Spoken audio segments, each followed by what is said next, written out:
What is up, everybody? It's your boy back at it with another breakdown video of this past weekend. It was a crazy weekend for college sports. Some ups and some downs. A lot of downs for me. A lot of my picks just didn't come to fruition. And so there was a lot of crazy things happening over this week. This week's games were nuts. What we're going to talk about, Coach Prime, smoke and mirrors. Was it all about the clicks and not about the gameplay on the field? Was Colorado all talk, no bite? But yesterday, Oregon came in and were ready to play. I don't know what was going on with Colorado. I have some theories, and we're going to go over those theories here in a second. But 42-6. It was 42-0 until late in the fourth quarter when they scored that touchdown. This game could have been easily 60 points. When I was watching this game, I said to myself during the second quarter, Oregon is going to run up the score. Why would they not? Run it up, make a statement.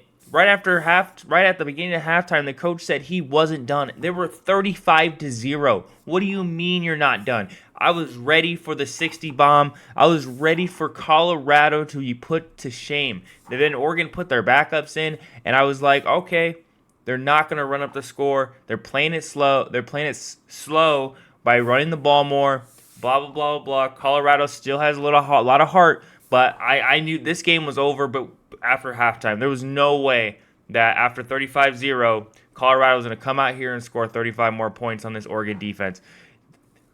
But that being said, what went wrong for Colorado? Colorado came into this game probably with a pretty mid defense, a decent offense. They knew they came to play. They have a lot of heart. I'll give them that. But this really showed the crack in the armor for Colorado and their defense. Their defense just was abysmal. Their offense was not any better today. I know they're missing their best wide receiver, but that's not going to help these problems. One of the biggest problems that Colorado had was their offensive line. Their offensive line was terrible. 40 total yards rushing. That is abysmal. And most of these total yards, I couldn't quite find the box score team stats for first half play, but their total yards after one half of football was nowhere close to this. Freaking Oregon had 3-4 times as many yards as Oregon coming into halftime. They had so little they had no movement whatsoever. It was so bad. I couldn't believe what I was watching on this game. I was vividly getting upset watching the Colorado team play. I had to turn it off in the third quarter and watch something else. Watch a better game that was going on at the same time, because this game just was a blowout. I know the completion attempts were pretty good. The quarterback for the Colorado is a pretty spot-on receiver, but if you're only gaining 4.8 yards to throw every once in a while you're only gaining 1.6 yards to carry, you're not getting anywhere. If you run the ball first play, that's 2nd and 8. You throw the ball third and whatever, and you decide to run it again, you're not getting a first down ever. Like, literally ever. It was so bad. These fourth down is late in the game. It's whatever. A lot of these stats are padded near the end.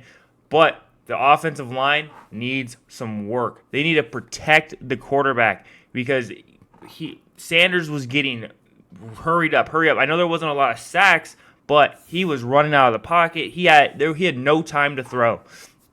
The second big problem with this Colorado team is their defense can't tackle. Their defense literally cannot tackle. My person is blocking this, but I'll move it out of the way for you guys to see it. Oregon averaged 6.3 yards a carry. 6.3 yards a carry. That is outstanding. Oh, you run the ball twice, that's a first down. Run the ball. They were running the ball down their throat. They had 240 yards rushing. I know that a lot of these yardage was from the third quarter because they just kept running the ball a lot. But this was happening in the first half. They threw, they ran, they were all over the place, just going crazy out there. It was so, and then, oh my gosh, back to the offensive line. Back to the quarterback situation in the offensive line. Since the offensive line cannot block, Sanders kept dropping back so far, getting minus 10s, minus 15s on a sack. My brother in Christ, just take the sack because you are not doing your team any favors by going an additional 5-10 yards back from the shotgun position. 3rd and 25 is not as good as 3rd and 15. You might just have to take the heat. Just take the sack because you running around in the backfield getting sacked 15, 20 yards back there is not helping your team do it any justice.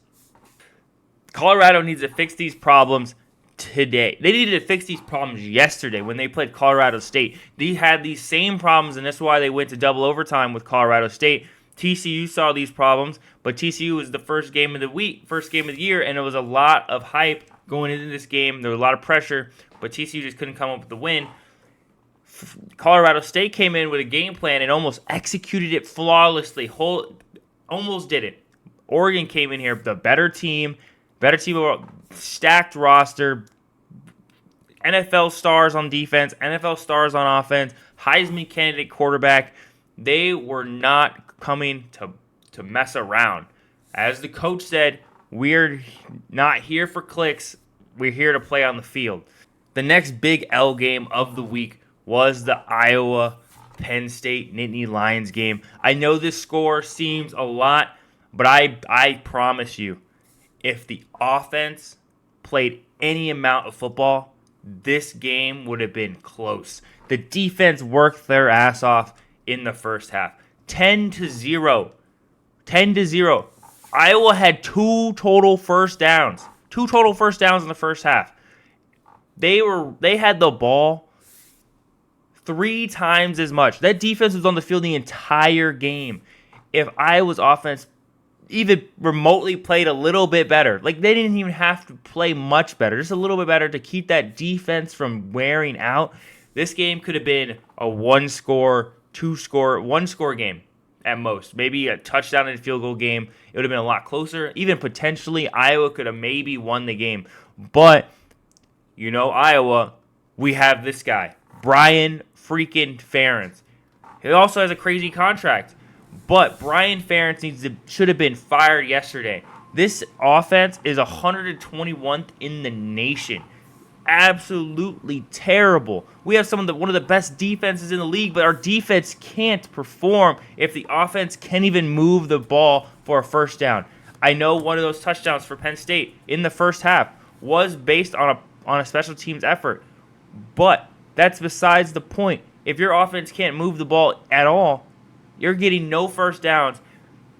I know last year Iowa fans are like, oh, it's the offensive coordinator. Oh, we don't have a quarterback, blah, blah, blah, blah. We have a quarterback. He is not bad. He's way better than our previous 2 quarterbacks, and he's doing the best he can with this terrible offense. We have some of the worst offensive lines. We have just terrible play calling. We have no movement on the ball. We need to fire this man. We don't need to fire him. We don't need to pay out his contract. We just sit him out for the rest of the season. You're going to get paid to do nothing. That's what you're going to get paid to do. Put someone else on the mic, draw up some new plays, get a better coordinator, and we could see Iowa maybe winning out if we do this.